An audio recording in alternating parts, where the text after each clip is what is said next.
হায়দ্রাবাদ ভারতের তেলেঙ্গানা রাজ্যের রাজধানী মুশি নদীর তীরে প্রায় ৭০০ বর্গ কিলোমিটার এলাকা নিয়ে অবস্থিত নিজামদের এই শহর হায়দ্রাবাদ। হায়দ্রাবাদে যে শুধু ঐতিহাসিক স্থাপত্যের নিদর্শন রয়েছে তা কিন্তু না, আমার মতো যেসব খাদ্যরসিকরা রয়েছেন তাদের জন্য রয়েছে বিভিন্ন নামজাদা রেস্তোরাঁ, যেখানকার হায়দ্রাবাদি বিরিয়ানি তো রয়েছে, তাছাড়া বিভিন্ন রকমের মোগলাই খানা আপনাদের রসনাকে তৃপ্ত করবেই।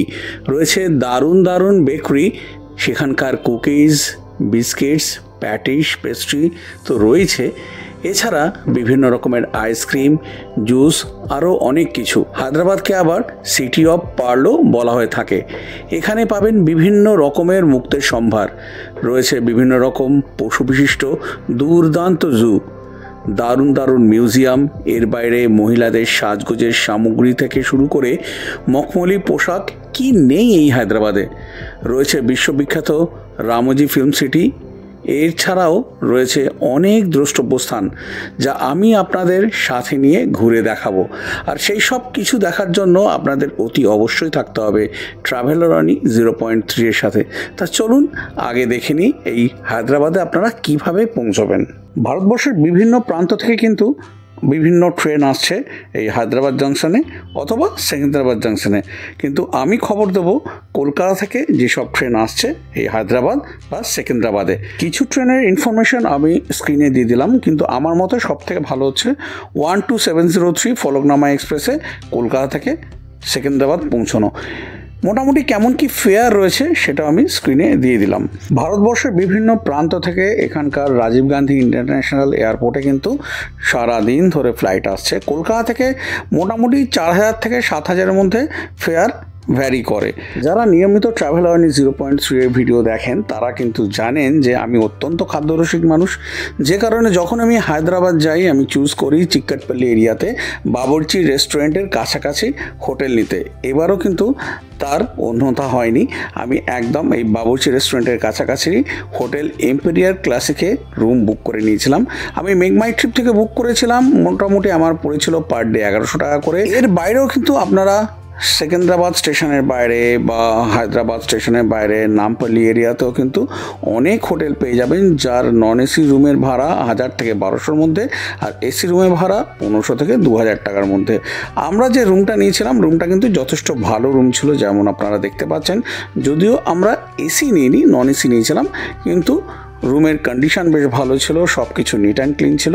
আমি বাজেট ট্রাভেলার, যে কারণে যেখানেই যাই একটু কম পয়সায় ঘুরতে চাই, আর সেই সন্ধান আপনাদের দেওয়ার চেষ্টা করি। আমাদের আজকে প্রথম গন্তব্য ছিল এই হায়দ্রাবাদের আইকন চারমিনার। আমরা চলে গেলাম একদম আমাদের হোটেলের সামনেই চিক্কাটপল্লি মেট্রো স্টেশনে। চিক্কাটপল্লি থেকে আমাদের যেতে হবে এমজি বাস স্টেশন মেট্রো স্টেশনেতে। যারা একটু কম খরচে ঘুরতে চান হায়দ্রাবাদ তাদের জন্য আইডিয়াল হচ্ছে এই মেট্রো। চিক্কাটপল্লি মেট্রো স্টেশন থেকে আমরা এখন যাচ্ছি এমজি বাস স্টেশনে, ওইখানে নেবে, ওইখান থেকে আবার অটোতে করে চলে যাব চারমিনার। কলকাতা বা দিল্লির যে মেট্রো স্টেশনে আমরা দেখি ওই টিকিট কাটলে টোকেন দেয়, এখানে কিন্তু সেই সিস্টেম না। এখানে এরকমই বারকোড দিয়ে দিচ্ছে। এখন সকাল 10টা বাজে আর প্ল্যাটফর্ম পুরো খালি। আমি, আমার ওয়াইফ আর ইভান, এই রয়েছে 3 জনে, পুরো খালি প্ল্যাটফর্ম। হায়দ্রাবাদে কিন্তু মেট্রো সার্ভিস বেশ ভালো। এখানে রেড, গ্রিন আর ব্লু লাইন রয়েছে, যার মাধ্যমে আপনারা হায়দ্রাবাদের বিভিন্ন দর্শনীয় স্থান খুব কম খরচে ঘুরে দেখে নিতে পারেন। কিন্তু তার জন্য অতি অবশ্যই আপনাদের জানতে হবে যে কোন স্পটের কাছাকাছি কোন মেট্রো স্টেশন রয়েছে। আর এখানে যেটা আরেকটা ভালো হলো যে মেট্রোতে কিন্তু একদম ভিড় হয় না, রয়েছে প্রতিটা রেকেতে 4টে করে কোচ। আমরা এমজি বাস স্টেশন এই মেট্রোতে করে পৌঁছে নিয়ে নিলাম একটা অটো। এমজি বাস স্টেশন থেকে চারমিনার 3.5 কিলোমিটারের মতো, মোটামুটি টাইম লাগে 10 মিনিট, আর অটো ফেয়ার নিয়েছিল 100 টাকা। পুরো চারিদিকে জ্যামে জ্যাম।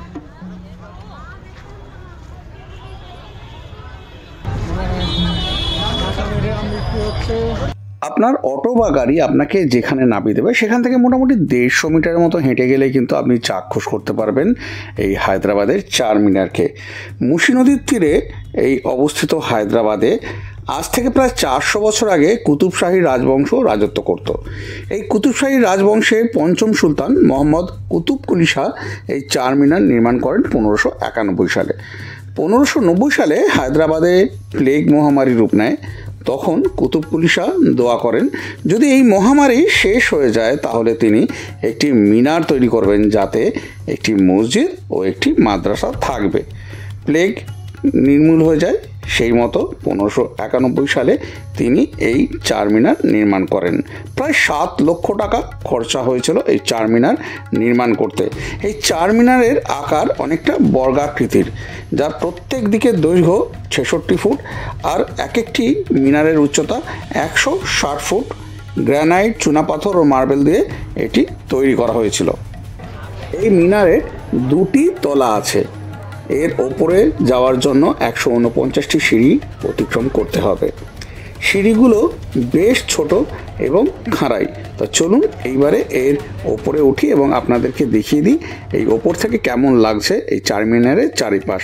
টিকিট পার হেড 25 টাকা করে টিকিট কেটে ওপরে উঠতে হবে।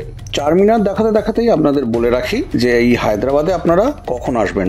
সারা বছরই গরমের আধিক্য থাকার জন্য হায়দ্রাবাদে আসার সেরা সময় হচ্ছে নভেম্বর, ডিসেম্বর, জানুয়ারি, এই 3 মাস। ফেব্রুয়ারি মিডিল পর্যন্ত আপনারা আসতে পারেন। যেমন বলছিলাম, সিঁড়িগুলো খুবই ছোট আর খাড়াই, সেই কারণে কিন্তু খুব সাবধানে ওঠানামা করতে হবে।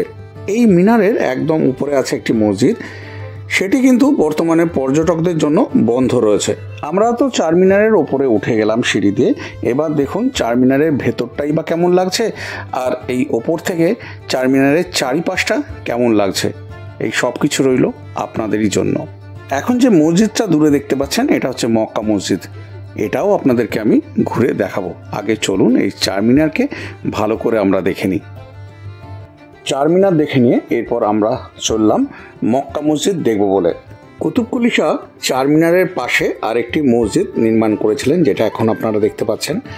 আরবের মক্কা থেকে ইট আনিয়ে এই মসজিদটা নির্মাণ করা হয়েছিল, যে কারণে এই মসজিদের নাম মক্কা মসজিদ রাখা হয়েছিল। এই মসজিদের কারুকার্যও কিন্তু একেবারে অবর্ণনীয় সুন্দর।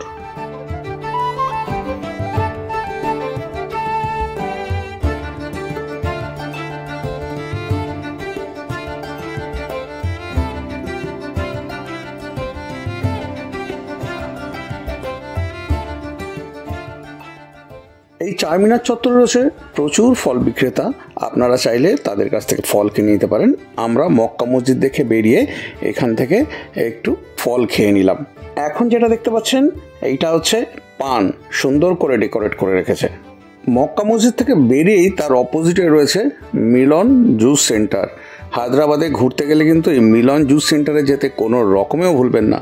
বিভিন্ন রকমের জুস থেকে শুরু করে ফালুদা, ফিরনি কি নেই, এখান থেকে বেশ কিছু আইটেম আমরা ট্রাই করলাম।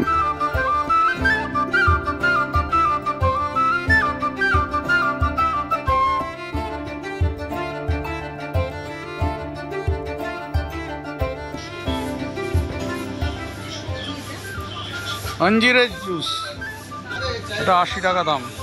যদিও এই দোকানের বিক্রেতা আমায় বললেন যে এটা আঞ্জিরের জুস, কিন্তু এটা কোনো অংশেই আমার জুস বলে মনে হয়নি। এটা একদম ঘন ছিল, কিন্তু খেতে ছিল একদম অসাধারণ, যা আমি এর আগে কোনো দিনও খাইনি। এরপরে নিয়ে নিলাম একটা পাইনাপেল জুস। পাইনাপেল জুসটাও বেশ ভালো, কিন্তু ওই আঞ্জিরের ওটা খাওয়ার পরে এটা আর মুখে লাগবে না। এত সুন্দর খেতে, আমি তো এই ফার্স্ট টাইম এরকম খেলাম, এত সুন্দর। পাইনাপেল জুসটাও ভালো লাগছে খেতে, কিন্তু আঞ্জিরেরটা যেটা খেয়েছি ওটা আমি ফার্স্ট টাইম খেলাম লাইফ, অসাধারণ। আপনারাও হায়দ্রাবাদে এলে, চারমিনারে ঘুরতে এলে অবশ্যই একদম মসজিদের অপোজিটে যে দেখালাম মিলন জুস সেন্টার, এখানে এসে আপনারা খেয়ে নিতে পারেন। আপনারা ভ্যারাইটিস রকমের ফালুদা রয়েছে, জুস রয়েছে, আর এই জুসগুলো 50 টাকা করে। আর আগে যেটা খেলাম আঞ্জিরেরটা ওটা 80 টাকা। और उन्हें फालुदा रही है 80 100 विभिन्न रकम रही बेसी रही है सब किछु रही है टेस्ट कर नितेई पारे। इसको क्या कहते हैं दादा? मटका फ्रूट सैलाड। ये कितने का है? 150। और এটা হচ্ছে আফগানি ফ্রুট স্যালাড, এটা 80 টাকা। এটা নিয়ে নিলাম। এই দেখুন একদম পুরো ফলে ফলে ভরা রয়েছে, দারুণ। এরপর আমরা চলে গেলাম চারমিনার থেকে কিছুটা দূরে হায়দ্রাবাদের বিখ্যাত করাচি বেকারিতে। এখানকার কুকিজ, বিস্কিটস, পেস্ট্রি, প্যাটিস অত্যন্ত সুন্দর খেতে।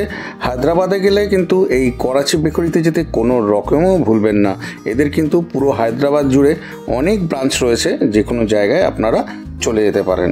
আচ্ছা, হায়দ্রাবাদ ঘুরতে গেছি আর খাবো না, এটা কখনো হয় নাকি? আবার আমার মতো খাদ্যরসিক মানুষ বউয়ের সব বাধাকে তুচ্ছ করে যেখানে যা মন চেয়েছে রোগ ভোগ ভুলে গিয়ে খেয়ে গেছি। যা হবে বাড়ি গিয়ে আবার টেস্ট করে দেখা যাবে। এরপরেই চলে গেলাম লস্যি শপে লস্যি খাওয়ার জন্য। আর এখানে গিয়ে একটা দুর্দান্ত স্বাদে চকলেট লস্যি উইথ আইসক্রিম নিয়ে নিলাম, যেটার দাম নিয়েছিল 100 টাকা। লস্যিটার চেহারাটা শুধু দেখুন, দেখেই জিভে জল চলে আসবে। খাওয়া তো তার পরের কথা। আপনারা নিশ্চয়ই জানেন হায়দ্রাবাদকে কিন্তু আবার সিটি অফ পার্লসও বলা হয়। এখানে রয়েছে বিভিন্ন রকম মুক্তের সম্ভার, বিভিন্ন কালারের, বিভিন্ন সাইজের মুক্তের অর্নামেন্টস পেয়ে যাবেন, শুধু মুক্তও পেয়ে যাবেন। আপনারা চাইলে এখানে এসে কিন্তু এই পার্ল কিনে নিতে পারেন। তা আমি একটা দোকানে ঢুকে একটু নিজেও দেখলাম আর আপনাদেরকেও দেখিয়ে দিচ্ছি। এখানে যে এই পার্লের বড় বড় দোকান রয়েছে, তারা কিন্তু আবার এই পার্লের অর্নামেন্টসের সার্টিফিকেটও দিয়ে দেয়। মানে এই পার্লটা অরিজিনাল কি অরিজিনাল নয় সেই সার্টিফিকেট আপনার হাতে দিয়ে দেবে। এবার চলুন দেখে নিন যে এই পার্ল কিভাবে এই ঝিনুকের মধ্যে থাকে। এই যেমন এখন আপনারা দেখতে পাচ্ছেন, চারমিনারের চারপাশে একটি বিশাল বাজার আছে, যা লাট বাজার বা লাট বাজার নামে পরিচিত। এখন আপনাদের সেটাই দেখাচ্ছি। এই বাজারে প্রায় 14,000 দোকান আছে, যেখানে মহিলাদের ড্রেস, শাড়ি, চুড়ি, ইমিটেশন গয়না এবং হায়দ্রাবাদের বিখ্যাত প্রচুর মুক্তের দোকানও কিন্তু এখানে পেয়ে যাবেন। কাঁচা মিঠে আম এক প্লেটে 5 পিস এরকম স্লাইস করা, যেমন দেখালাম 20 টাকা করে। তো ওটা এখন খেয়ে নেবো, খুব ভালো লাগে খেতে কাঁচা মিঠে আম। আমার বউ অলরেডি শুরু করে দিয়েছে খেতে। সাংঘাতিক ভিড়। চোখে পড়ছিল চারমিনারের চারিপাশে এরকম বিভিন্ন রকমের লাচ্ছা বিক্রি হচ্ছে।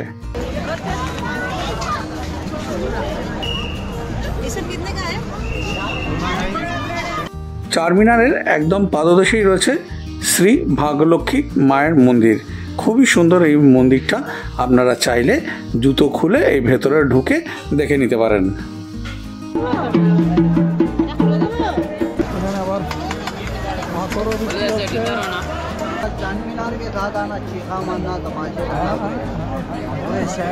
বিশাল মার্কেট এখানে, একদম চারিদিকে ছোটখাটো দোকান, বড় দোকান। এখানকার খুব প্রসিদ্ধ বেকারি আছে নিমরা বেকারি, একদম এই চারমিনারের ওপরেই। আপনাদের আর একটা দারুণ বেকারির সন্ধান দিই। এই যে চারমিনার আপনাদের দেখালাম, এই চারমিনারের একদম পাশেই রয়েছে নিমরা ক্যাফে অ্যান্ড বেকারি। এদের কিন্তু প্রতিটা খাবার অত্যন্ত সুস্বাদু, তাই এই চারমিনারে ঘুরতে এলে এদের খাবারের স্বাদ নিতে কিন্তু কোনো রকমেও ভুলবেন না। কুকিজ, বিস্কিটস, পেস্ট্রি, প্যাটিস আরও অনেক রকমের খাবারের সম্ভার এখানে রয়েছে। আপনারা চাইলে আপনাদের পছন্দ মতো যে কোনো খাবার নিয়ে একটু টেস্ট করে দেখতে পারেন।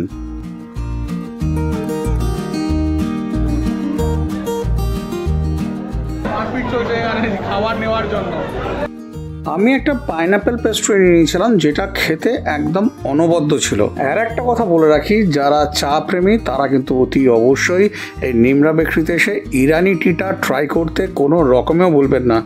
ওখান থেকে বেরিয়ে আমি নিয়ে নিলাম একটা ফালুদা। শুধু ফালুদাটা দেখুন, এক গ্লাস ফালুদা মাত্র 50 টাকা। খেতেও কিন্তু ছিল একদম অসাধারণ।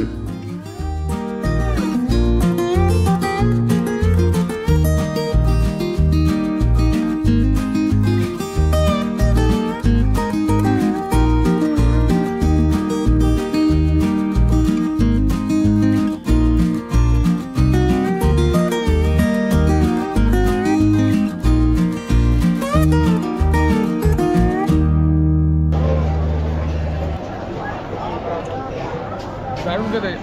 চারমিনার ঘুরে নিয়ে তারপর আমরা বেরিয়ে পড়লাম আমাদের সেদিনের দ্বিতীয় গন্তব্য এনটিআর গার্ডেন দেখব বলে। একটা অটো নিয়ে নিলাম, দূরত্ব 7 কিলোমিটার আর ভাড়া নিল 150 টাকার মতো।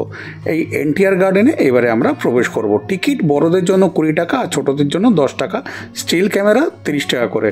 সোমবার থেকে শনিবার পর্যন্ত দুপুর 2:30 থেকে রাত 8:30 অবধি খোলা থাকে। ছুটির দিন আর রবিবার দিনকে দুপুর 12:30 থেকে রাত 8:30 অবধি খোলা থাকে। এই এনটিআর গার্ডেনে রয়েছে তো দারুণ একটা গার্ডেন, যেটা একদম দেখার মতো। দিনের বেলাও যতটা সুন্দর, রাতের বেলা তার থেকেও আরও অনেক বেশি সুন্দর যখন রাতের সব আলো জ্বলে যায়। এছাড়া বাচ্চাদের বিনোদনের জন্য রয়েছে আন্ডার ওয়াটার ওয়ার্ল্ড, রয়েছে হন্টেড হাউস, টয় ট্রেন, রয়েছে মাচান ফ্রি। আপনারা যদি অনেকটা কম খরচে এই এনটিআর গার্ডেনে পৌঁছতে চান তাহলে রেড লাইন মেট্রো ধরে আপনাদের আসতে হবে খৈরতাবাদ মেট্রো স্টেশনে। সেখান থেকে মোটামুটি 3 কিলোমিটার রাস্তা হচ্ছে এই এনটিআর গার্ডেন। আপনারা একটা অটো নিয়ে কিন্তু পৌঁছে যেতে পারেন এই এনটিআর গার্ডেনে।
এনটিআর গার্ডেন দেখে নিয়ে তারপর চলে গেলাম এনটিআর গার্ডেন থেকে মোটামুটি 1/2 কিলোমিটার দূরে লুম্বিনী পার্কে।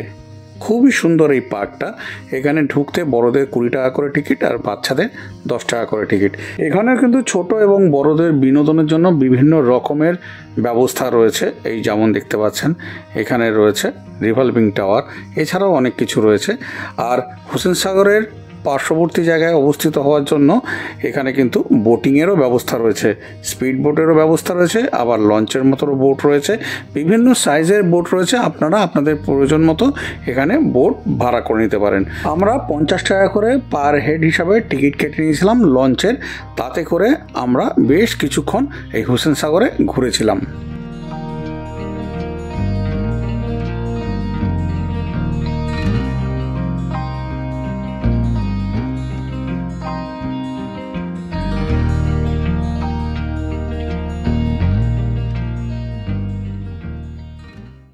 আমরা এখন বসে পড়েছি বোটেতে, অনেকটা ওই আমাদের কলকাতার লঞ্চের মতনই।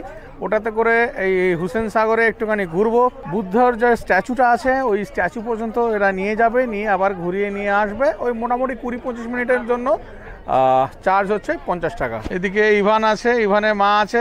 যথাসময়ে আমাদের লঞ্চ ছেড়ে দিল। আকাশে তখন বিভিন্ন রঙের খেলা চলছে, আর সেই রঙের খেলাকে দুচোখ ভরে দেখতে দেখতে আমরা পাড়ি দিলাম বুদ্ধের স্ট্যাচুর দিকে। কিছু সময় পরেই পৌঁছে গেলাম বুদ্ধ স্ট্যাচুর পাদদেশে এবং সেখানে বেশ কিছুটা সময় কাটালাম। আমরা ফটোগ্রাফি করলাম, সেলফি নিলাম, নেওয়ার পরে আবার লঞ্চে চেপে বসলাম। লঞ্চে চেপে ফিরে এলাম আবার লুম্বিনী পার্কে। আপনারাও কিন্তু গেলে এইভাবে দারুণভাবে আপনারা এই রাইডটাকে এনজয় করতে পারবেন। খরচা পড়বে মাথা পিছু 50 টাকা করে। এখন যেটা দেখছেন এটার নাম হচ্ছে নেকলেস রোড। রাতের অন্ধকারে যখন সব আলো জ্বলে না, তখন দূর থেকে পুরো মহিলাদের নেকলেসের মতো দেখতে লাগে, যে কারণে এই রোডের নাম নেকলেস রোড। এই নেকলেস রোডেই রয়েছে এনটিআর গার্ডেন। এবারে একটা দারুণ ব্যাপার আপনাদের জানাই, এই লুম্বিনী পার্কে না একটা দুর্দান্ত লেজার শো হয়, যেটা কিন্তু না দেখলে একটা বিশাল মিস করবেন। আর এর সাথে কিন্তু উপরি পাওনা থাকছে মিউজিক্যাল ফাউন্টেন শো, আর এই দুটোই একসাথে হয়। স্যাটারডে সানডে দুটো করে শো হয়, সন্ধ্যে 7:15 আর রাত 8:30। আর তাছাড়া সোম থেকে শুক্রবার পর্যন্ত হয় একটাই শো, সন্ধ্যে 7:15-তে। টিকিট মাথা পিছু মাত্র 100 টাকা।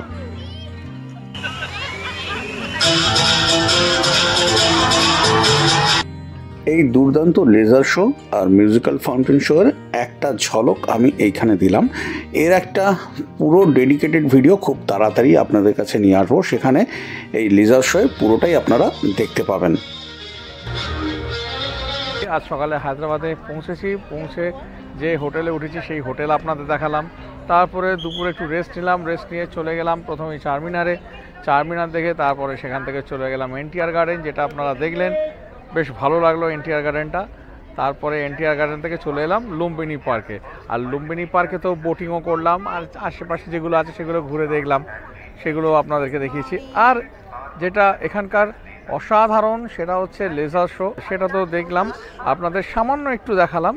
আর এটার একটা ডেডিকেটেড ভিডিও, মানে এই লেজার শো একটা ডেডিকেটেড ভিডিও খুব তাড়াতাড়ি আপনাদের কাছে আমি নিয়ে আসবো, আশা করি সেটা আপনাদের ভালো লাগবে।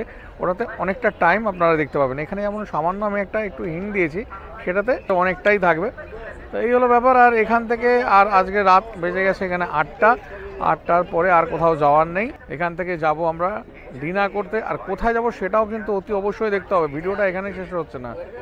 যে জায়গাটা যাব হায়দ্রাবাদে এলে সেই জায়গাটা যেতেই হবে বিরিয়ানি খাওয়ার জন্য, একটা স্পেশাল জায়গা। তো থাকুন আমার সাথে, সেই জায়গাটা দেখাই যে কোথায় আমি যাচ্ছি। সেই রেস্টুরেন্টে খাওয়া দাওয়া করে তারপর আমরা হোটেলে ফিরে যাব। এরপরে এক একদিন এক এক রকম আসবে, মানে ধরুন একদিন আমরা রামোজি ফিল্ম সিটি যাবো, একদিন এখানকার লোকাল সাইট সিন করবো। এইভাবে আমরা হায়দ্রাবাদটা ভালো করে ঘুরে বেড়াবো। আর আমার সাথে থাকবেন আপনারাও, আপনাদেরকে নিয়ে কিন্তু আমি ঘুরবো। যেমন বলছিলাম সেই অনুযায়ী চলে এসেছি একটা দুর্দান্ত রেস্টুরেন্টে, হায়দ্রাবাদের খুব নামকরা একটা রেস্টুরেন্ট। দেখুন এসে গেছি বাবুর্চির কাছে। এই যে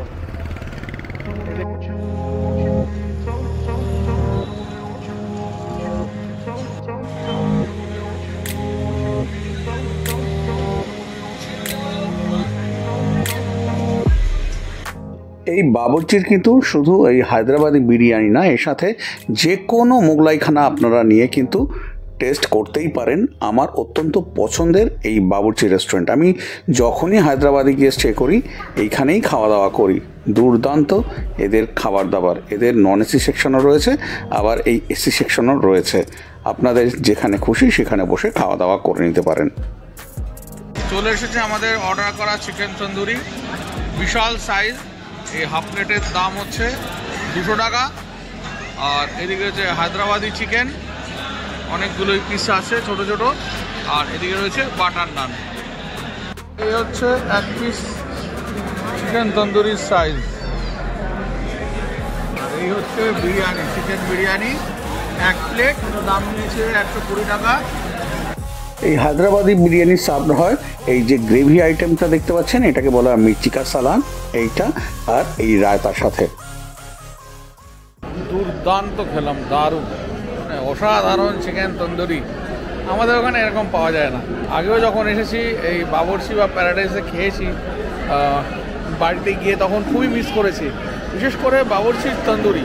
বাবুর্চির এই তন্দুরি, রেশমি কাবাব আর ট্যাংরি কাবাব, এগুলোর কোনো রকম মানে তুলনাই নেই। অসাধারণ খেতে। যেমন মানে সাইজও বিশাল সাইজের, যেমন দেখালাম বিশাল সাইজের চিকেন থাকে, সেই অনুযায়ী দামও কিন্তু কম। যেমন চিকেন তন্দুরিটা এই হাফ প্লেট নিয়েছে 200 টাকা। আমাদের ওখানে এরকম কোনো জায়গায় পাওয়া যাবে না 200 টাকা এরকম বড় আর এর এত সুন্দর টেস্টের চিকেন তন্দুরি। আর ওই রকম বিরিয়ানি 120 টাকা, মিনি পোর্শন 120 টাকা, তাতে মানে দুজন খেয়ে ভেসে যাবে। তাছাড়া এরকম নান দেখালাম, বাটার নান মাত্র 30 টাকা। সব মিলে দুর্দান্ত, অসাধারণ লেগেছে। আজকের দিনটা আমাদের বেশ ভালোভাবেই কাটলো, মানে হায়দ্রাবাদের প্রথম দিনটা বেশ ভালোভাবে কাটলো। আর এবারে চলে যাবো হোটেলেতে, সেইভাবে কিছু করার নেই, রেস্ট নেব। কালকে আমাদের প্ল্যানিং আছে রামোজি ফিল্ম সিটিতে যাব, হায়দ্রাবাদের দ্বিতীয় দিন, সেটা আবার পরের ব্লগে আপনাদের কাছে আসবে।